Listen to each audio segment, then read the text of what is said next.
Hello dear students, welcome to JK civil services. मैं आपका biology tutor second lecture के साथ। लास्ट लेक्चर में हमने डिस्कस करा था क्लासिफिकेशन ऑफ प्लांट्स। उसमें हमने पहला ग्रुप पढ़ा था दैट इज क्रिप्टोगैम्स और दूसरा ग्रुप हमने देखा था फेनेरोगैम्स। क्रिप्टोगैम्स कौन से प्लांट्स हुए? वो प्लांट्स जिनमें स्पोर्स बनते हैं। सर स्पोर्स क्या होते हैं? ये स्पेशलाइज्ड सेल्स होते हैं जिनसे आगे जा करके ऑफस्प्रिंग्स या नए एल्गे बनेंगे। ठीक है। और दूसरा ग्रुप हमने पढ़ा था फेनेरोगैम्स। फेनेरोगैम्स वो ग्रुप हुआ प्लांट्स का जिनमें स्पोर्स नहीं होते, जिनमें सीड्स होते हैं। जिनमें क्या होते हैं? सीड्स होते हैं। ठीक है ना। तो हमने क्रिप्टोगैम्स से शुरू किया था। क्रिप्टोगैम्स में 3 ग्रुप्स आते हैं, एल्गे, ब्रायोफाइटा एंड टेरिडोफाइट्स। इनमें से पहला ग्रुप हमने लिया था दैट इज एल्गे। तो असल में हम क्रिप्टोगैम्स पढ़ेंगे, फिर बाद में फेनेरोगैम्स पढ़ेंगे। क्रिप्टोगैम्स के पहले 3 ग्रुप्स पढ़ेंगे, सब groups algae, bryophyta and pteridophyta. फिर फेनेरोगैम्स के 2 ग्रुप्स पढ़ेंगे, एंजियोस्पर्म्स और जिम्नोस्पर्म्स। इस तरह आपका ये टॉपिक कंप्लीट होगा। तो एल्गे से हमने लास्ट लेक्चर में स्टार्ट किया था। क्रिप्टोगैम्स का जो एल्गे मेंबर है या एल्गे ग्रुप उनका पार्ट है। तो एल्गे हमने देखा था लास्ट लेक्चर में, इनके जनरल फीचर्स सब हमने देखे थे। यहाँ तक हमने सब पढ़ा था सेल वॉल तक। आज जो हम पढ़ेंगे that is reproduction, that is the reproduction in algae, reproduction in algae. ठीक है ना। तो एल्गी में रिप्रोडक्शन कैसे होती है? देखो एल्गी में 3 तरह से रिप्रोडक्शन होती है। या तो ये वेजिटेटिव रिप्रोडक्शन करेंगे, या तो एसेक्सुअल रिप्रोडक्शन करेंगे, या तो सेक्सुअल रिप्रोडक्शन करेंगे। वेजिटेटिव रिप्रोडक्शन क्या होती है? ये वो रिप्रोडक्शन हुई जिसमें जो है पेरेंट ऑर्गेनिज्म से ही डायरेक्टली नए ऑफस्प्रिंग्स बनाए जाते हैं। जैसे यहाँ पे एग्जांपल है फ्रेगमेंटेशन। देखो इसमें क्या होगा? फ्रेगमेंटेशन में क्या होगा? ये मानो मेरे पास एक एल्गा है, एक पेरेंट एल्गा है, पानी में रहता है। तो मानो इसके डिफरेंट फ्रेगमेंट्स हुए, 3 टुकड़े इसके हुए। ऐसे मान लो आप, इसके 3 फ्रेगमेंट्स हुए। कितने fragments?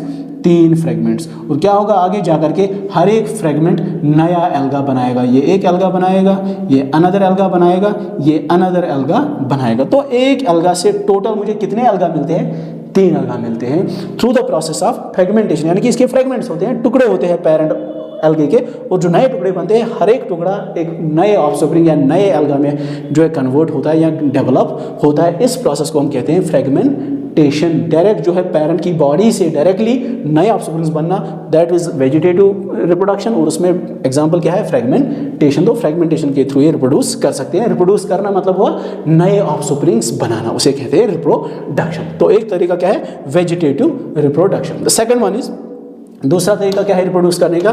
That is this one, that is asexual reproduction. Sir asexual reproduction कौन सी रिप्रोडक्शन हुई? ये वो रिप्रोडक्शन हुई जिसमें खाली एक पेरेंट इन्वॉल्व हो, 2 पेरेंट इन्वॉल्व ना हो। ठीक। और ऐसे भी कह सकते हैं एसेक्सुअल रिप्रोडक्शन वो रिप्रोडक्शन हुई जिसमें गैमेट फॉर्मेशन नहीं हो, जिसमें किसी तरह का गैमेट ना बने और एक ही पेरेंट इन्वॉल्व हो। इसमें क्या एग्जाम, इसमें ये एसेक्सुअल रिप्रोडक्शन किसकी मदद से होती है? ज़ूस्पोर्स की मदद से होती है। किनकी मदद से? मोटाइल ज़ूस्पोर्स की मदद से। सर मोटाइल ज़ूस्पोर क्या हुआ? ये असल में एक सेल होता है।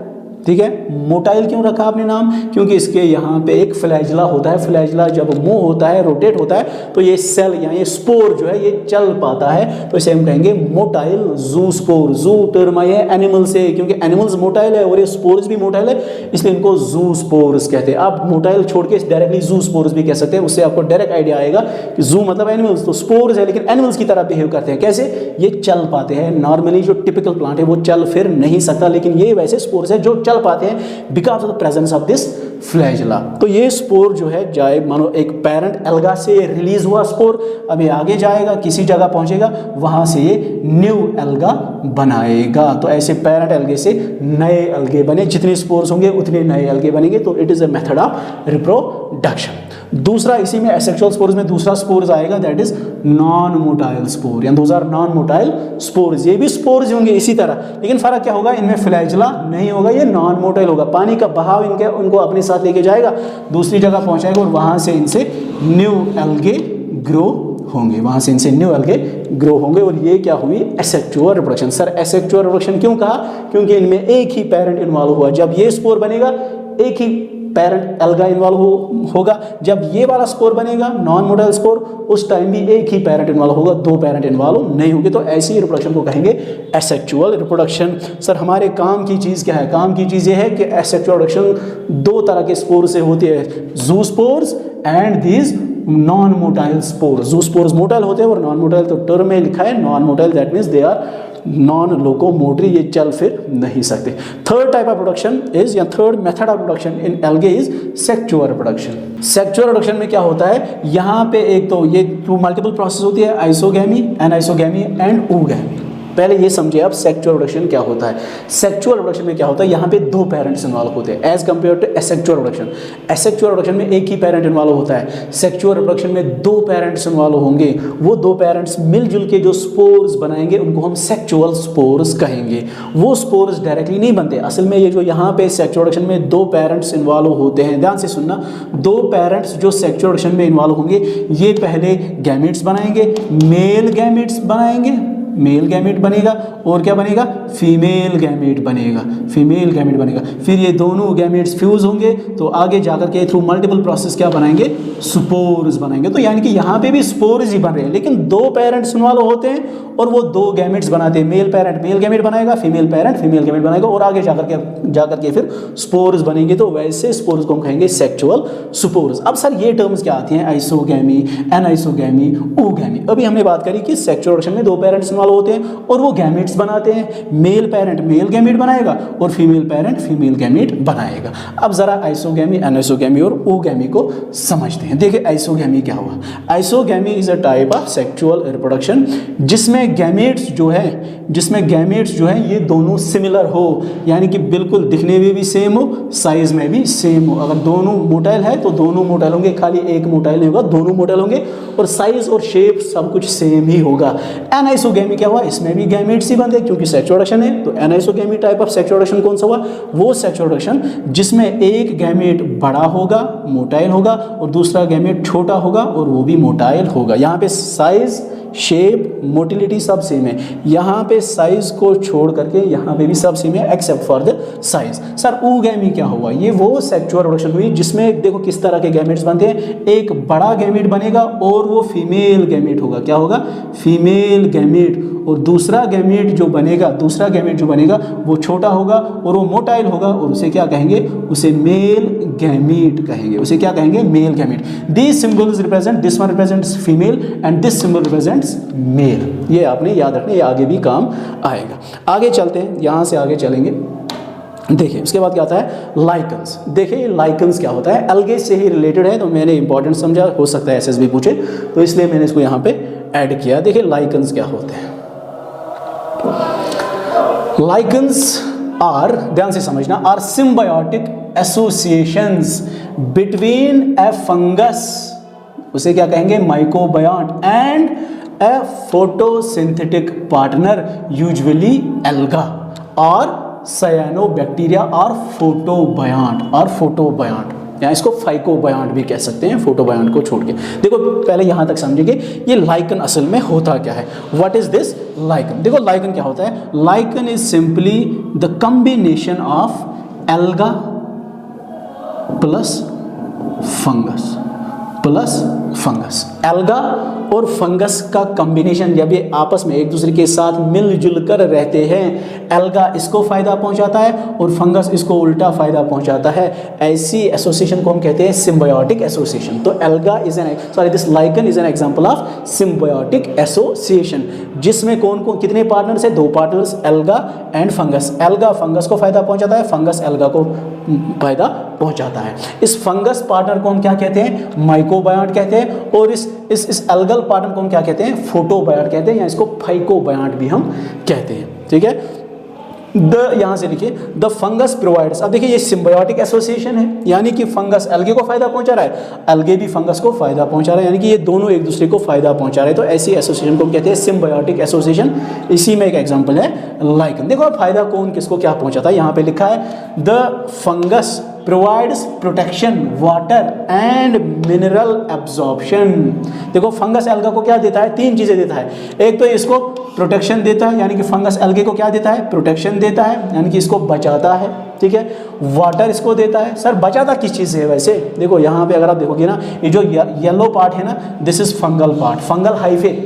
फंगे जो होते हैं थ्रेड्स के बने होते हैं, those are called as hyphae. So what are hyphae, hyphae are simply the threads. अगर ये फंगे के थ्रेड्स है तो फंगल हाइफे कहेंगे। ठीक है, so this is fungal part, नीचे भी ये फंगल पार्ट है, बीच में ये जो ग्रीन पार्ट आपको दिख रहा है, these are algal cells. These are algal cells. तो ऊपर भी फंजे, नीचे भी फंजे, बीच में लाइक ए सैंडविच क्या लाई करता है, एल्गल पार्ट लाई करता है, तो इसको प्रोटेक्ट करते हैं, ठीक है, इसको प्रोटेक्शन करते हैं। दूसरा, इसको वाटर भी देते हैं। सर कैसे वाटर देते हैं, जरा हमें समझाओ।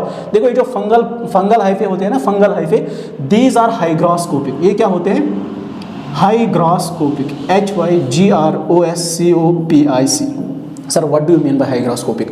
हाइग्रोस्कोपिक का मतलब हो ये वाटर को, जो एटमॉस्फेरिक वाटर है उसको एब्जॉर्ब करते हैं। कोई ऐसी चीज़ या कोई ऐसा ऑर्गेनिज्म जो एटमॉस्फेरिक मॉइस्चर को एब्जॉर्ब करे, उसे हम कहेंगे कि ये ऑर्गेनिज्म या ये सबस्टेंस जो ये हाइग्रोस्कोपिक है, ठीक है। तो फंगल हाइफे हाइग्रोस्कोपिक होते हैं।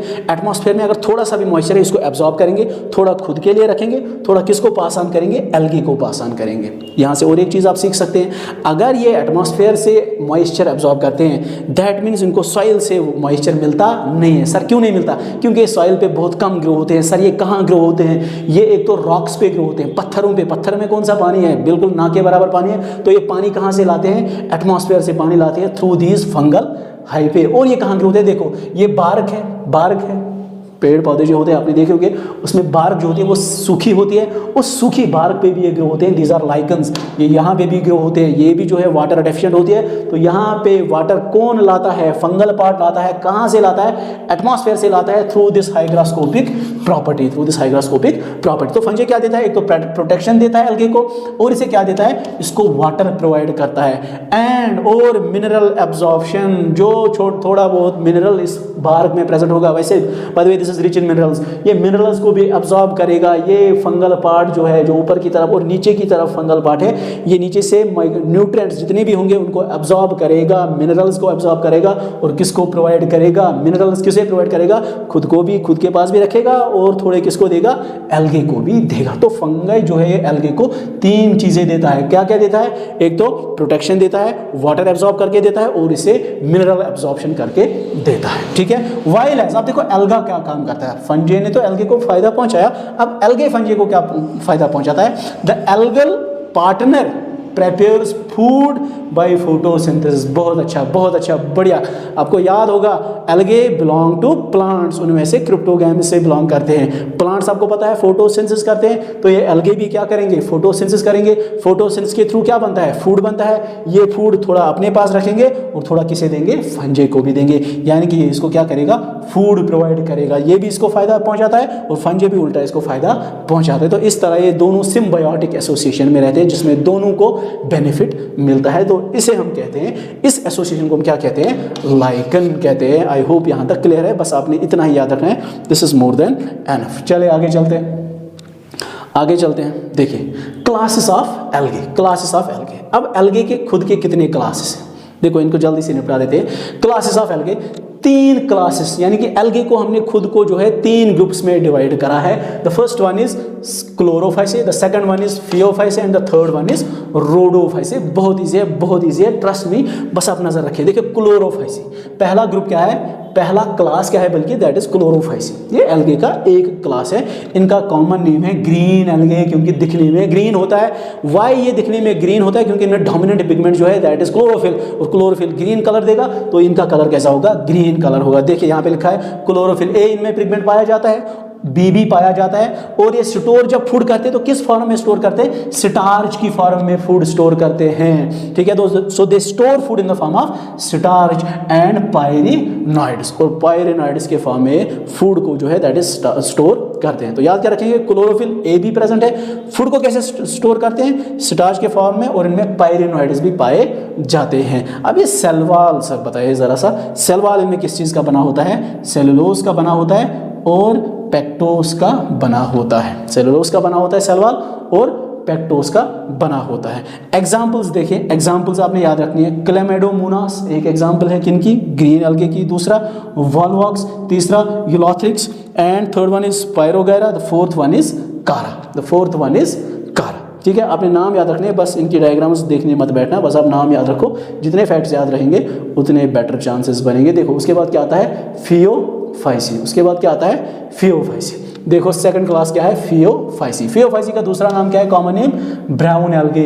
इनका अनदर नेम क्या है, ब्राउन एल्गे। सर क्यों ब्राउन एल्गे, इनका ब्राउन कलर क्यों है, क्योंकि इनमें डोमिनेंट पिगमेंट जो होता है दैट इज फिकोजेंथिन, वो जो क्लोरोफाइसी थे उनमें डोमिनेंट पिगमेंट क्या था? क्लोरोफिल। इनमें डोमिनेंट पिगमेंट है फिकोजेंथिन, उसकी वजह से ब्राउन कलर इनको मिलता है। और इनमें क्लोरोफिल भी प्रेजेंट है, that is chlorophyll a and chlorophyll c. Chlorophyll a and chlorophyll c. Chlorophyll के मल्टीपल टाइप्स है, chlorophyll a b c d e वगैरह, ठीक है। तो लेकिन इनमें दो ही तरह के क्लोरोफिल्स होते हैं, chlorophyll a and chlorophyll c. और इनमें डोमिनेंट पिगमेंट जो होता है दैट इज फिकोजेंथिन, और फिकोजेंथिन की वजह से इनमें ब्राउन कलर आता है, ना कि ग्रीन कलर। फूड किस फॉर्म में रिजर्व रहता है? इन the form of लैमिनेरिन and mannitol. बस नाम याद रखो, एनाफेज स्ट्रक्चर पे नहीं जाना है, ठीक है। लैमिनेरिन और मैनिटोल की फॉर्म में फूड को स्टोर करते हैं, रिजर्व करते हैं। बॉडी कैसी इनकी होती है? इनमें जो है बॉडी के 3 पार्ट्स होते हैं, एक तो होल्ड फास्ट होता है, दूसरा इनमें स्टाइप होता है, और तीसरा फ्रॉन्ड होता है। तीसरा फ्रॉन्ड होता है। ऊपर डायग्राम दी है, पहले यहाँ पे जरा सा देखो। मानो ये किसी पत्थर पे ग्रो हो रहा है, तो यहाँ से इनकी डायग्राम कुछ ऐसी बनेगी, तो यहाँ से लीफी स्ट्रक्चर बनेगा, this will be called as frond. देखो ये मानो ये कोई रॉक है जिसपे ये ग्रो हो रहे हैं, दिस इज ए रॉक, इसके साथ ये जुड़े हैं। जिस पार्ट के थ्रू ये इस रॉक के साथ जुड़े हैं उसे क्या कहेंगे? उसे हम कहेंगे that will be called as holdfast. उसे क्या कहेंगे? उसे कहेंगे होल्ड फास्ट। सर स्टाइप क्या होता है? रहने दो भी। फ्रॉन्ड है ना, फ्रॉन्ड क्या हुआ? ये जो ऊपर लीफ लाइक, लीफ नहीं है, लीफ लाइक स्ट्रक्चर है, लीफ के जैसा दिखता है, लेकिन एनाटॉमिकली यानी कि इंटरनल स्ट्रक्चर इसका लीफ के जैसा नहीं है, बाहर से आपको लीफ सा दिखेगा। This is called as frond, this is called as frond. और यहाँ से बीच में डंडी सी रहती है ना, ये जो डंडी होल्ड फास्ट और फ्रॉन्ड को आपस में जोड़े रखते हैं, this is called as stipe, this is called as stipe. इसे क्या कहते हैं? इसे हम स्टाइप कहते हैं। एग्जाम्पल इसमें क्या याद रखोगे? इसमें आप एग्जाम्पल याद रखोगे, Ectocarpus and Dictyota.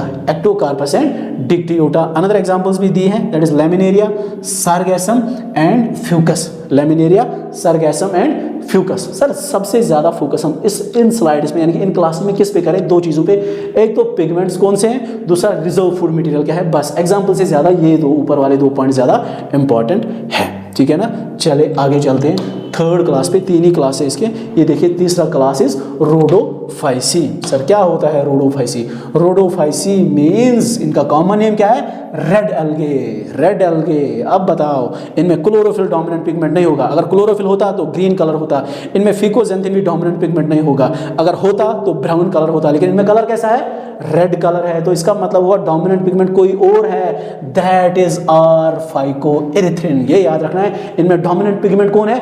Are phycoerythrin. उसकी वजह से इन्हें क्या कलर मिलता है? रेड कलर मिलता है। फूड कैसे स्टोर करते हैं, यानी कि किस फॉर्म में फूड स्टोर करते हैं? जैसे हम एनिमल्स ग्लाइकोजन के फॉर्म में फूड स्टोर करते हैं, ये वाले अलगे रोडोफाइसी किस फॉर्म में फूड स्टोर करते हैं? इन फ्लोरिडियन स्टार्च। फ्लोरिडियन स्टार्च के फॉर्म में फूड स्टोर करते हैं। बस नाम याद रखो, स्ट्रक्चर वगैरह पे नहीं जाना, आपको इस पे पीएचडी नहीं करना है। देखिए मोस्टली ये मरीन होते हैं, ज़्यादातर ये मरीन वाटर्स में रहते हैं, यानी कि समंदर में रहते हैं, और वहाँ भी डीप वाटर्स को पसंद करते हैं, गहरे पानी में रहना पसंद करते हैं। उसके बाद इनकी एग्जांपल्स आप देखिए, Polysiphonia, porphyra, gracilaria and gelidium. ये हम इकोनॉमिक इंपॉर्टेंस में आगे देख लेंगे। बाय द वे एग्जांपल्स ना भी याद रहे तो कोई बड़ी बात नहीं, लेकिन पिगमेंट और स्टोरेज फॉर्म ऑफ फूड को याद आपने रखना है, ठीक है ना। चले आगे चलते हैं, आगे चलते हैं। ये देखिए यहाँ से देखते हैं, ये टेबल मैंने एनसीईआरटी से लिया है, नीट वाले बच्चों को हम पढ़ाते हैं। यहाँ पे आपने इसको पूरा याद नहीं रखना है, आपने क्या याद रखना है? बस 2-3 चीज़ों पे फोकस करना है। एक तो ऑब्वियसली इन क्लासेस पे फोकस करना है, that is Chlorophyceae, Phaeophyceae and Rhodophyceae. Sir क्या याद रखेंगे? इनका कॉमन नेम जरूर याद रखेंगे एसएसबी के लिए। ग्रीन एल्गे किनका कॉमन नेम है? क्लोरोफाइसी का। क्यों ग्रीन एल्गे? क्योंकि इनमें क्लोरोफिल पिगमेंट डोमिनेंट पिगमेंट, तो उसकी वजह से ग्रीन कलर आता है। Phaeophyceae brown algae. क्यों ब्राउन एल्गे? क्योंकि इनमें डोमिनेंट पिगमेंट फिकोजेंथिन है, तो इसलिए ब्राउन कलर आएगा, तो ब्राउन एल्गे कहेंगे। उसके बाद रोडोफाइसी, इनका कॉमन नेम है रेड एल्गे। रेड एल्गे क्यों? क्योंकि इनका डोमिनेंट पिगमेंट जो है दैट इज आर फाइकोएरिथ्रिन, उसकी वजह से इनका कलर जो आता है दैट इज रेड। तो इन एल्गे को क्या कहेंगे? रेड एल्गे कहेंगे। मेजर पिगमेंट्स, ये भी आपने याद रखना है, ये कॉलम भी आपने याद रखना है। इसमें बड़े मेजर डोमिनेंट पिगमेंट्स क्या होते हैं? क्लोरोफिल ए बी, यहाँ पे क्लोरोफिल ए सी प्लस फिकोजेंथिन सबसे ज्यादा डोमिनेंट तो यही है, तभी जाके ये कलर आता है इनमें ब्राउन कलर। इनमें डोमिनेंट पिगमेंट क्या है? क्लोरोफिल ए एंड डी, और सबसे डोमिनेंट क्या है? फाइकोएरिथ्रिन, तभी जाकर के रेड कलर आता है। और सर क्या याद रखना है हमने एसएसबी स्टूडेंट्स को? अपने ये याद रखना है स्टोर्ड फूड ये किस फॉर्म में स्टोर करते हैं? In the form of starch. ये किस फॉर्म में स्टोर करते हैं? This Phaeophyceae, they store food in the form of mannitol और लेमिनेरिन या and laminarin, while this rhodophytes store food in the form of floridean starch. तो ये नाम याद रखने हैं, बस इतना याद रखोगे, it is more than enough. ये 3 कॉलम्स याद ना भी रहे तो कोई बात नहीं, आप बेफिक्र रहे, ठीक है। चले आगे चलते हैं। Economic importance of algae, algae की इकोनॉमिक इंपॉर्टेंस, यानी कि इंसान को कहाँ कहाँ ये काम आता है, हम इनसे कैसे फ़ायदा उठा सकते हैं। देखो कैसे, एक तो ये जो है ऑक्सीजन प्रोडक्शन करते हैं, ठीक है। क्या करते हैं? Oxygen production and carbon dioxide fixation. आपको पता है एल्गे आर ऑटोट्रॉफ्स, यानी कि ये फोटोसिंथेसिस करते हैं, अपना फूड खुद बनाते हैं, क्योंकि प्लांट से बिलोंग करते हैं तो ये फूड खुद बनाएंगे, दैट मीन्स ये फोटोसिंथेसिस करेंगे। आपको पता है फोटोसिंथेसिस में एंड पे क्या बनता है? एक तो ग्लूकोज बनता है, पिछले लेक्चर में भी हमने देखा ग्लूकोज बनता है, प्लस ऑक्सीजन भी रिलीज होता है, यानी कि ये हमें 2 चीज़ें देती है। एक तो कार्बन डाइऑक्साइड को फिक्स करते हैं, फिक्स करना मतलब हुआ कार्बन डाइऑक्साइड को कन्वर्ट करते हैं ग्लूकोज में, बस काफ़ी। कार्बन डाइऑक्साइड को ग्लूकोज में कन्वर्ट करना, दैट उसको कहते हैं कार्बन फिक्सेशन, इतना याद रखो। तो कार्बन डाइऑक्साइड को फिक्स करके देते हैं, यानी कि इसकी फॉर्म चेंज करते हैं, इससे क्या बनाते हैं? ग्लूकोज बनाते हैं, यानी कि C6H12O6 बना के देते हैं। एक ये काम करते हैं, ठीक है सर। ये काम हमारे लिए कैसे करते हैं, क्यों नहीं करते? फूड आपको मिलेगा, एल्गे आप खाते भी हैं बहुत सारे, तो इनसे आपको फूड मिलेगा। हमें छोड़ो, हमारे अलावा बाकी ऑर्गेनिज्म भी है जिन पे हम डायरेक्टली और इनडायरेक्टली डिपेंडेंट है। वो खुद किन पे डिपेंडेंट है? एल्गे पे डिपेंडेंट है। तो ये हुआ ना हमारा ही फायदा, ठीक है। और ये ऑक्सीजन प्रोडक्शन करते हैं, क्योंकि फोटोसिंथेसिस करते हैं तो ऑक्सीजन भी प्रोड्यूस करते हैं। क्या हम अपनी लाइफ इमेजिन कर सकते हैं विदाउट ऑक्सीजन? नो, नेवर, ठीक है। तो इनको क्या प्रोड्यूस करके देते हैं? हमें ऑक्सीजन प्रोड्यूस करके देते हैं। जब ये ऑक्सीजन प्रोड्यूस करेंगे तो हम जो है सेलुलर रेस्पिरेशन कर सकते हैं। हम जो खाना खाते हैं, फूड खाते हैं, उसको हम ब्रेक डाउन कर सकते हैं एट सेलुलर लेवल, ताकि हमें उससे एनर्जी मिले।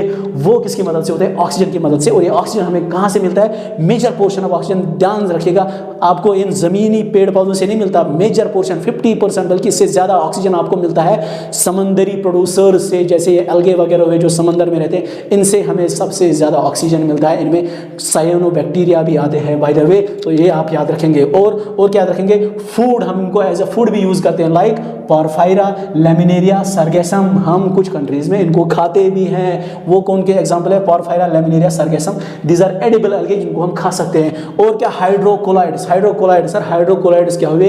ये जेल लाइक सब्सटेंसेस हुए, जैसे बूमर जेली च्युइंगम सब ने बचपन में खाया होगा, उसमें बीच में वो जेल सी होती थी, आज भी होती होगी, ठीक है। उस जेल का सोर्स क्या है? एल्गे उसका सोर्स है। और उन जेल्स के नाम क्या है? एक का है algin and carrageenan, these are hydrocolloids और these are jelly like substance, जो आपको किससे मिलते हैं? एल्गे से मिलते हैं। सर किन एल्गे से मिलते हैं? एगार भी इसको कहते हैं, ये वैसे एक ही पॉइंट लिखना था।